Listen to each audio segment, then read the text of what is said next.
செவ்வாய் அப்படிங்கிற கிரகம் மேசத்துல நிக்குது அப்படின்னா, அது ஜாதகருக்கு நன்மையா? தீமையா? அப்படின்னா, காலபுருஷ லக்னம் மேசம் தான். அந்த மேசத்துக்கு அதிபதி செவ்வாய். அந்த செவ்வாய் மேசத்துல இருக்கிறதுங்கிறது ஆட்சி பலம் பெற்ற அமைப்பு. அது ஜாதகருக்கு தைரியத்தையும், முன்னேற்றத்தையும், துணிச்சலையும், வீரத்தையும், விவேகத்தையும், நோய் எதிர்ப்பு சக்தியையும், உடல் ஆரோக்கியத்தையும், துணிச்சல், தைரியம், விடாமுயற்சி இது எல்லாத்தையும் குடுக்கும்.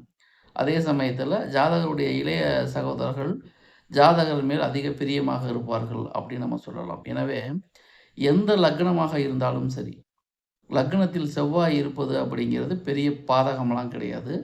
அது நன்மைய தான் குடுக்கும். ஏன்னா காலபுருஷ லக்னத்த பேஸ் பண்ணி பார்க்கும்பொழுது, காலபுருஷ லக்னமே செவ்வாய். அதில செவ்வாய் இருப்பதுங்கிறது எந்த லக்னமாக இருந்தாலும் செவ்வாய் லக்னத்தில் இருந்தால் பாதிப்பில்லை அப்படிங்கிற கான்செப்ட்ல நம்ம எடுத்துக்கலாம். காலபுருஷ லக்னத்த பேஸ் பண்ணியே நம்ம எல்லா கிரகங்களுக்கும் பலன் சொல்லலாம்.